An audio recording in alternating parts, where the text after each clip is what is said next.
by the way, Eric Allen was spectacular. I want to get next guest his opinion on Eric Allen and what he said. And I want to bring up something that's kind of important.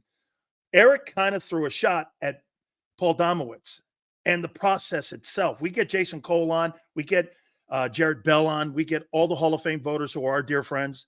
And I want to get our next friend, but I got to tell you, I love listening to him when he's in the pit talking about the Eagles. When they go to him, he writes a fearless column. He's got a fearless pen. Angelo Cataldi speaks so highly of him. We bring him on now again. He's finding time for us. Marcus Hayes from the Philadelphia Inquirer. How you doing, my friend? Good, Dan. Thanks for having me. Eric Allen, I want to start it with you here and tell me what you think of this. And again, this is not really an indictment on character of Paul, but he said this, and I asked him, I said, do you think Paul Domowitz does a good enough job representing the Philadelphia Eagle players for enshrinement into the Pro Football Hall of Fame? And he hedged. And he said, I'm not sure. The process itself, how do you feel about the process? And Marcus, I don't want you to talk crap on Paul here, but I'm asking about the process for a guy like Eric Allen with 7 Pro Bowls, the 54 interceptions. This guy belongs in the Pro Football Hall of Fame. And sometimes in certain markets, you just don't have people. And that's not just a Philly thing. That's in other places. How do you feel about that? Well, let me start by saying I vote for the Baseball Hall of Fame. I'm a baseball writer, and I vote for the Baseball Writers Association Hall of Fame. And every year, right around the first of the year, I publish not only my votes, but every vote I make and why. I get 10. I always vote for 10 guys. Usually the bottom 4, it's not a very strong argument, but I vote for 10 guys. I said that to say I vote for 10 guys because I think Halls of Fame are ridiculous. I think they're foolish. I think they're silly. There is no universal criteria for individual Halls of Fame, much less, Halls of Fame in general. There are plenty of players in every sport in Halls of Fame that don't belong there. You and I know that. So it's nothing sacred to me personally. A lot of people, I understand, a lot of people really care about this. It's not something I really care about. That's number one. Number two, I think it's better to err, to make a mistake putting too many people in than too few. Huh. So if you want Eric Allen in, that's fine by me. But again, I'm not a purist. Some purists will argue against Dick Allen or Eric Allen or Ethan Allen, the great Patriot. Not New England Patriot, just Patriot. So those are two things. The third thing is I find it very unseemly that people like Paul and baseball writers as well who lobbied for Dick Allen or lobbied for other players to make the Hall of Fame. I don't think it's his responsibility to lobby for Philadelphians. I think it's a dereliction of duty to do that. And I know he did it. I've worked with Paul for years, and I never thought it was appropriate how he lobbied for, I think it was Terrell Owens. He would make a pitch every year, I think, for Terrell Owens and maybe some other guys. I'm not sure. But like the Tommy McDonald push, I thought was, I don't think Tommy McDonald belongs to Hall. I wouldn't have voted for Tommy McDonald. Eric Allen's a different animal. It's a different conversation. But I really believe strongly in a lot of things in regards to sports. But I guess kind of ironically or unusually, Halls of Fame are not among them. I love your comment. I got to show you something because I wasn't going to go here with baseball with you, but now that I found out, because I'm going to make a comment that I opened my program off with, obviously with the passing of Fernando Valenzuela, my friend Dick Allen. How could Kirby Puckett be in the Pro Baseball Hall of Fame and a guy like Wampum, who, in my opinion, Rookie of the Year, MVP, one of the greatest sluggers of all time, one of the most dynamic characters of all time. Do you see Dick Allen as an MVP, or excuse me, as a Hall of Famer? And by the way, the Hall of Fame you vote on is the toughest Hall of Fame to make because there's a 75% where you have to have the vote. It's not just, hey, I'm voting for him and 50 guys put him in. You got to have 75% of the vote to get in there. So certain guys have come, and I know he came very close. I think it was 73 or 74 where he came that close. Did you think he was a Hall of Famer? Oh, sure. But again, I'm very liberal. You know, I literally vote for guys who I will concede don't belong in the Hall of Fame. But most of the guys I vote for that, quote unquote, don't belong are guys who aren't going to get in anyway. You know, it's kind of I understand what the system is, and it is not sacred to me. It's important. And certainly the guy, like, I think the guy with probably there are two guys, actually, both Philly guys, that I think will never be in the Hall of Fame, but I think should be compared to some of the other players that have gotten there. And they're Bobby Abreu and Jimmy Rollins. Bobby Abreu is the best Philly. He's the best Phillies baseball player of the last 25, 30 years. It's not really close. He was spectacularly good. He was like a mini Canseco, you know, and never popped for PEDs. He was unbelievably good. He was, you know, people didn't like him because he didn't run out every ground ball and he didn't run into walls. He's the best player. He's the best baseball player they had, unless, you know, you consider Roy Halladay's 2 seasons to be better. Or, you know, I guess Bryce Harper's making a case with an MVP and great postseason runs that he's the best baseball player they've had. Or Zach Wheeler. But, you know, again, I don't lobby for these guys. I'll write about it. I'll say, hey, this is why I think they belong. But I see guys getting votes I see other guys getting votes who deserve it less than they do.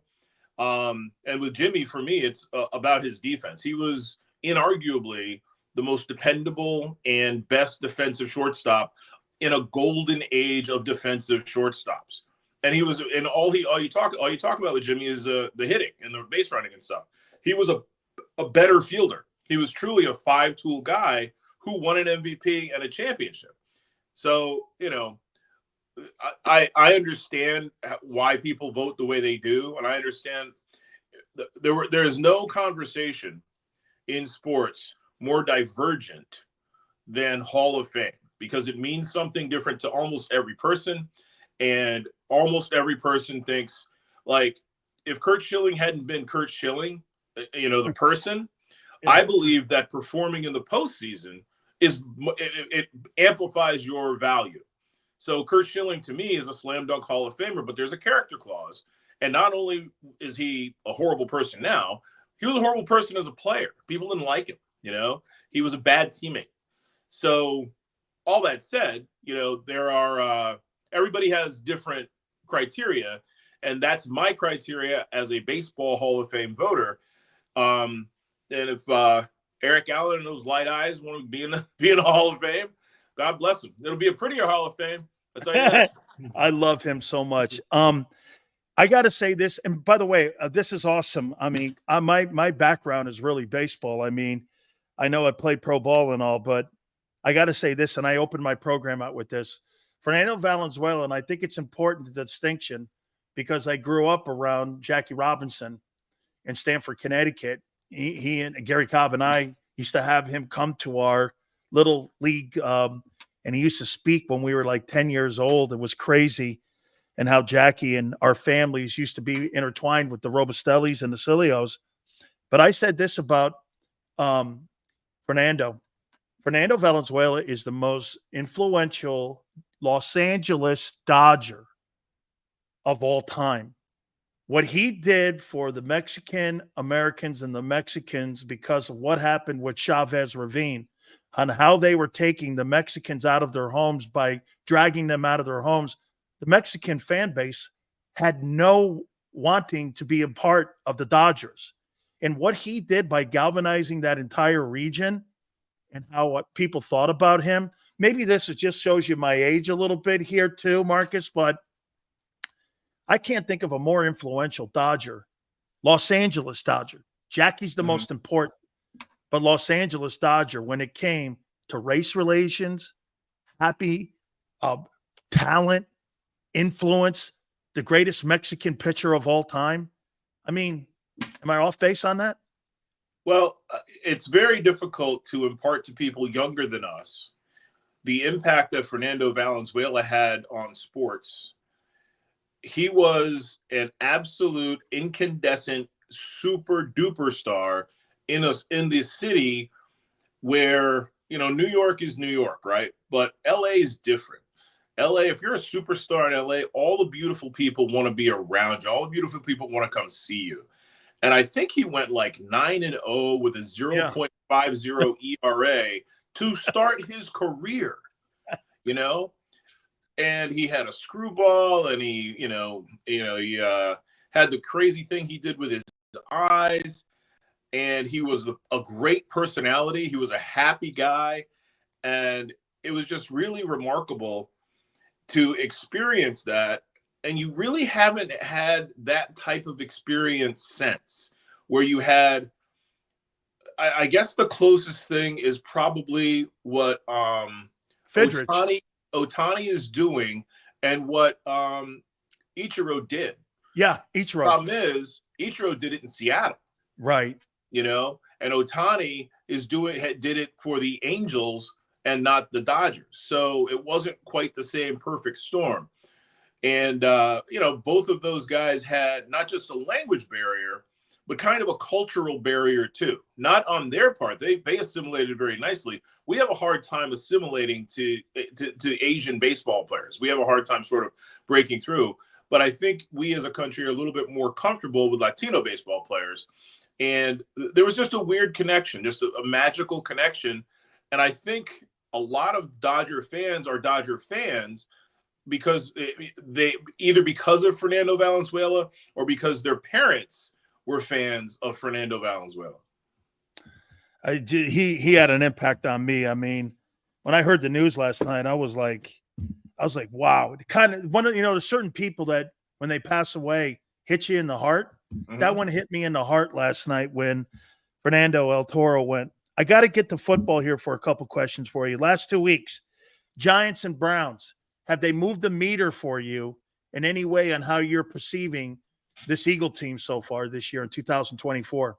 Yeah, in two ways. Number one, when Nick Sirianni kind of showed his butt after the Browns game in Philadelphia, taunting the fans, I thought that was interesting, but I didn't think it was the biggest news of the day. And the biggest news of the day wasn't that the Eagles beat the Browns. The biggest news of the day was they had a really good offensive fourth quarter against a very good defense with the best football player on the planet on that defense. They were very efficient against Myles Garrett and that defense late in the game. That, to me, was a real indication that Saquon Barkley, Devontae Smith, A.J. Brown, Jalen Hurts, and the offensive line were cohesive, especially after they lost Dallas Goedert. And I think that was the game in which they lost Mekhi Becton early as well, the right guard. Good question. So they were kind of fixing things on the fly. And by the end of that game, they looked good. So that's number one. And it continued to the Giants game. They could have scored 50 on the Giants. They didn't play their offense in the fourth quarter. So they were very efficient offensively, even with some major pieces missing, especially Jordan Mailata, because Jordan Mailata is their starting left tackle and maybe their best offensive lineman now. It depends on, I guess, which week you're talking about. That's number one. Number two, I guess there are three things, but the third thing we're going to talk about, and you're going to jump on me for it. But number two, Jalen Hurts isn't making mistakes. He's not forcing passes. He's not doing things he's uncomfortable with. He took a sack in the middle of the Giants game where the pocket was collapsing, and there was room for him to step up, but he was being spied, and there was a safety mirroring him. So instead of putting himself in harm's way, taking another hit, throwing the ball where he shouldn't, or trying to scoot out the edges like he likes to, he just went down. I got no problem with that play.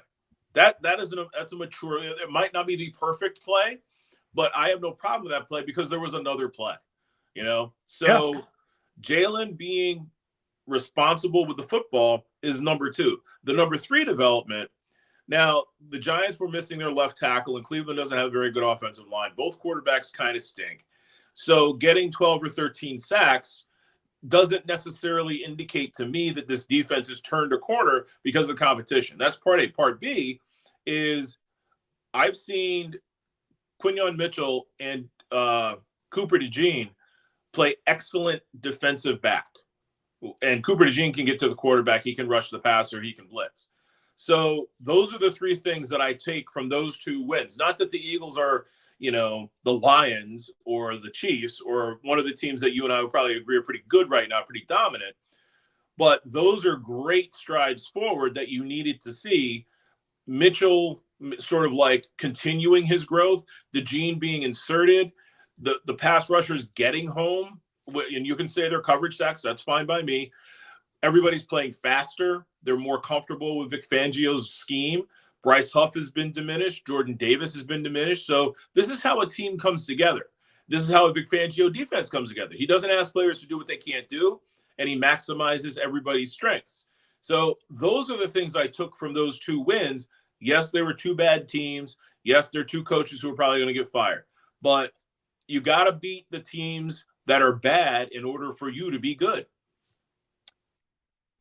Jalen Hurts, do you think since the start of the 2023 season to October 23rd, 2024, you think he's gotten better? He's better at some things.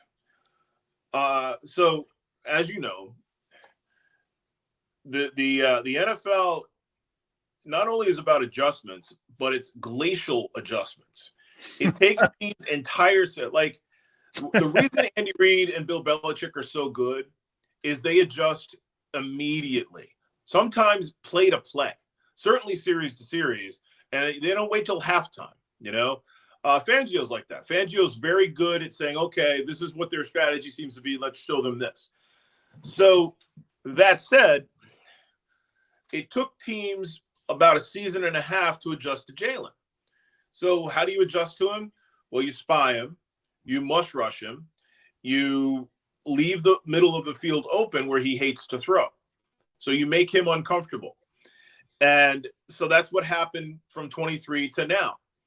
What we've seen in the last couple of weeks, what I think is really a seismic change, a big difference. Jalen, he still isn't processing things the way he needs to be an elite quarterback, but he's not trying to make the hero play like a poor quarterback does. So maybe he will one day. He's got three big things to work on: footwork, processing, and his release. His release is slow, right? Yep. It has to be real quick because he doesn't have a huge arm. I don't know if those things will ever change, but he's a good enough quarterback in the last two games to give me, I guess, optimism that he will be a better quarterback at the end of this season than he was at the beginning of last season. But no, between, I would say, the beginning of the 2023 season and the bye week, you pretty much had the same guy. And that guy was the same guy you had the year before, except teams had adjusted to him. One of the reasons that I wanted you on today is because I thought of you and Nick Sirianni's dilemma. I thought he was a complete fool after the Cleveland game. And then when I watched him, how he conducted himself at the press conference for the Giants, talked about him being emotional. Hey, he was talking about Barkley. He goes, hey, you want to deal with an emotional guy? I'm your guy to come to. I thought that was pretty good, And then when he went over to Barkley on the side, and I'm not a fan of this guy, but when he went over to Barkley and said, look, you're a couple yards away from your all-time rushing number. Do you want to get it? I want you to get this, but, I feel kind of weird putting it. He goes, no. And then when he had this week, I think it's been what you said. This guy's still learning how to be a head coach because he goes from one extreme. And this is still my problem, though, Marcus. I don't want my coaches to look like that, screaming in the fans and then turning around. And one day, there he is being a pretty good leader with his guys coming out of the Giants game. It's just too much like this, Marcus. It's up and down. It's all over the place. And I want a guy, not saying that I'm ever going to get a Tony Dungy. I want a guy that doesn't get too high or get too low. I want a guy that's going to be balanced. You think he's got the temperament to be a head football coach, or do you think that's still a process and work right now for him on still dealing and how to deal with that? Because that seems to be his biggest enemy. Well, he's a young man. He's a young man and a very young coach. So I think he's growing into the job and understanding that his actions have consequences. And I don't want to get like too philosophical or political or whatever, but the demographic that Nick Sirianni is in, he's a middle-aged, privileged white guy who's had incredible success his whole life. Now, this doesn't make him a bad guy. It just makes him feel like, okay, and he's very seldom been told no, or you can't do this, okay? In our country, guys like that have a hard time adjusting, a hard time reining themselves in, okay? So all that said, it doesn't mean he can't adjust. And yeah, I've seen a difference in Nick in the last 10 days or so. I thought the worst thing Nick did, and this is an indictment of Philadelphia fans, the worst thing Nick did was taunt the Chiefs fans on camera in the tunnel, okay? Nobody said anything about that. Philadelphia was like, oh, he's our guy. Yeah, give it to him, Nick. Well, you created this monster, and the monster turned on you. So unless, like myself, you chastised him then, you deserve what you got against after Cleveland. You told him that this behavior is acceptable to anyone who offends him. But I think what happened on, to a Sunday and a half ago really affected him, because not only did it affect a fan base that he wants to mollify, it embarrassed the owner, it embarrassed the front office, and it embarrassed his family. He brings his kids all the time, and I've written about this too. It's inappropriate. And it looked like he was bringing he did not think he was bringing his kids in there to shield himself from tough questions. He'd won a game. This is how simple Nick is. He didn't realize that he didn't win by enough and there would be tough questions. He went 4-0 after a bye. They won a game against a tough defense. He was happy, and he brought his kids in there to celebrate. He didn't bring them in there as, human shields. But that was the perception. And that's a perception that doesn't go through his mind or the people around him, So, again, he's never been told no. He's very seldom been told no. It's just who he is. It's not his fault. And to his credit, he was gracious having been told no, having been told this is too far. So, yeah, I think you're going to see a different demeanor. I think you're going to see different actions. And I think the respect level of the team for him grew, because he did take ownership of doing the wrong thing, and he understands better now that if he acts that way toward fans or other other coaches or players that are on the sideline or whatever, he can't chastise Jalen Carter for doing the same thing. He has to not do it himself, show control, class, grace, maturity in order to preach control, class, grace, and maturity.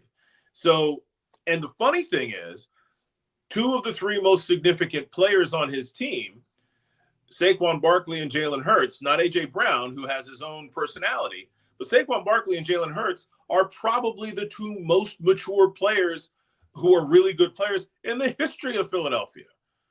I compare them to like Troy Aikman. Troy Aikman has always been class. You don't have to like Troy Aikman or he's a cowboy and he's horrible or whatever, but he's a classy guy. He's a controlled guy and he understands the big picture. Unlike Peyton Manning, who can be combustive, right? Yeah. Combustible. So all that said, yeah, I think you'll see a different version of Nick going forward. Not necessarily a perfect version, but a better version. Couple last ones for you here. I got to tell you, Marcus, you just made me realize something about, and I'm not going to go down this kind of crazy rabbit hole here, but, white coaches that are elevated over a guy like Brian Flores. Brian Flores is a friend of mine. Oh, right. Brian Flores had to go through a whole bunch of BS, had to take what Tua said to him. There he is now up being a sensational, and I pray he gets another opportunity. Right. But that's the kind of coach you want to be as your head football coach, because he's gone through the ups and downs. He's been beat up. He's gone through the ladder. So when you see a guy like Nick that's been elevated quick, or you see some of these other coaches, not to say race or anything plays a factor, but it seems to be only the white coaches that get elevated quicker than the black assistant coaches in our league today, which is unfair. And I think the Rooney Rule's a joke because they don't ever enforce it. Right. But when you see that, so is that kind of what you're saying, is that this guy's learning really what it's like to get beat up? Because in a city like Philly, you're going to get beat up, where Brian Flores has been battle tested. That's a guy you want to run your organization, because that's a no shit guy up there. That's a guy I want running my franchise. Well, Brian is an interesting example because he, I'm not super pro Kaepernick. I don't know that what Kaepernick did was the way Kaepernick did what he did, and everything he did wasn't perfect. But Flores he was speaking his truth, and he was allowed to. Like, the CBA allowed Colin Kaepernick to do every single thing he did, right? Yeah. Brian Flores has been sort of ostracized or blackballed, not because he's failed as a coach, but because he told the truth about owners. Owners are like, they're the fathers of the Nick Siriannis. And again, Nick Sirianni did nothing wrong to get the job that he did. God bless him. And I think he's a pretty good coach. He's kind of goofy and he's learning, but I think he's a pretty good coach.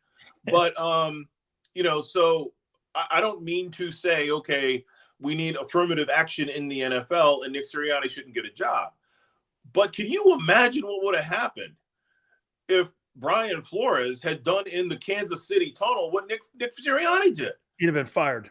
It would have been. We're just talking apples and oranges. And again, we're going Ron Rivera, who's a Mexican, or I think he's Mexican American. He's a Latino American. So we have a double standard in life and in the NFL, which is very reflective of parts of American culture. It's the number one sport because people like it because they can identify with it. But whatever, I think Brian Flores is going to get another opportunity. He's doing great work. There have been lots of guys with great opportunities. I mean, if we talk about the other end of the spectrum about wild stuff, Mike Tomlin, he says crazy stuff all the time. Hey, my favorite coach, too. That's a guy I want to play for. I love that guy, man, because he holds you accountable. Yeah, he tells the truth, He tells his truth. His truth. That's what his team is finally here. This game this weekend is interesting because this is the best quarterback they're going to play so far this year. He's 14 touchdowns, 2 picks. You got Jamar Chase. You have T. Higgins. The offensive line is a little bit more improved. They got Orlando Brown there. He's a little bit banged up. It's kind of the running game has been an issue. I think they underestimated the loss of Joe Mixon, not having him back there because he was a factor on moving the sticks for them. But they're 2.5-point favorites at home, and they're 3-4 versus the 4-2 Eagles. I think that tells you a lot because those guys, they didn't build Las Vegas and Atlantic City for losing. Okay, they see something here. How tight do you see this game this weekend against Cincinnati? I saw this game as a drop-dead loss at the beginning of the year. Like, this was the game I thought they would lose more certainly than anyone anywhere else. But then I thought they'd win in Tampa because I didn't believe in Baker. You know what I'm saying? So, yeah. It's a weird. I've watched Cincinnati a lot this year, like by accident. You know what I mean? Like, I didn't mean to watch what they were doing. I love Burrow. I think if he could win a Super Bowl, he would be like the face of the league. He's just so charismatic. He's so cool, so good looking. His hair never looks bad. And he's crazy talented. Just crazy talented. So I could see them losing this game. I could see them losing this game by, 6, 8, 10 points. The big question is this defensive line now for real? Will they play as fast in the roles that they have assumed as they have in the last 2 games? So that means Bryce Huff getting 15 snaps and being effective on 10 of them. That means Jordan Davis getting 15 snaps and being effective on 10 of them. That means Jalen Carter being elite, and he's been elite. That means Josh Sweat being a good run stopper and getting 3 sacks. So I think that's where you're going to see the difference, Joe gets rid of it real quick, but I think Vic has enough faith in his – we've been seeing a lot more press coverage. I was talking to Seth Joyner yesterday about this. We've been seeing a lot more tight coverage on receivers. So if they tighten up on the receivers and can get pressure on Joe to make him get it out quickly, there might be some quick 3-and-outs and maybe a pick or 2. You know, I know Joe doesn't throw it into trouble very often. He's got really good receivers, but he, you know, on the other hand, you know, like you hit three drives out of bounds, you're due to hit one straight. You hit 3 straight, you're due to hit one out of bounds. So maybe Joe Burrow is due for a clunker. But yeah, I love watching him play. He and Justin Herbert are my 2 favorite quarterbacks to watch throw the football. And I'm going to Cincinnati this week. We don't travel. Columnists don't travel every week, but I really wanted to be in Cincinnati, not to hang out in Covington, Kentucky, which is where you stay if you go to Cincinnati, but to be in the stadium for this game, because it's kind of like watching Aaron Rodgers in his prime. I always wanted to go to Green Bay because I thought Aaron Rodgers was incredibly special. I thought he was the Michael Jordan of the NFL, and I think Joe Burrow might be the next one. Skyline chili. Try it. Oh, it's horrible. We used to have to go to Cincinnati every year. I was over to Phillies. We had to go to Cincinnati every year. And we would stay they had this beautiful Marriott. And most sports writers are Marriott people. People don't realize you have to stay across the river in Kentucky. Right. You fly into Kentucky and then you stay at the Marriott. The Marriott is spectacular, has a great gym, you know, all that sort of stuff. And somebody had got me to go do and for your viewers, I believe Skyline Chili is Skyline is spaghetti covered by chili. Yes. And it's as bad as it sounds. It is like, I don't know what maybe I got it at a bad spot or whatever, but goodness gracious, if that's your, I'm Italian. If you're in that city and that's your food of fame, you need to adopt something else. That's great. No wonder the Bengals have sucked. Hey, all good. Thank you so much. Marcus, have a safe trip. Should be an interesting ball game on Sunday. Thank you for always finding time with me. It's always a great conversation. Thank you. And I'll tell Eric Allen what you said. I love that you go, hey, I'll put everyone in. I don't care. It's all good. Well, not everybody, but Eric Allen Eric Allen and Dick Allen certainly belong. Absolutely. Thank you. Thank you, Marcus. I appreciate it. All right. Thank you. You got it. Marcus. Absolutely. Marcus Hayes from the Philadelphia Inquirer. Fantastic stuff as always.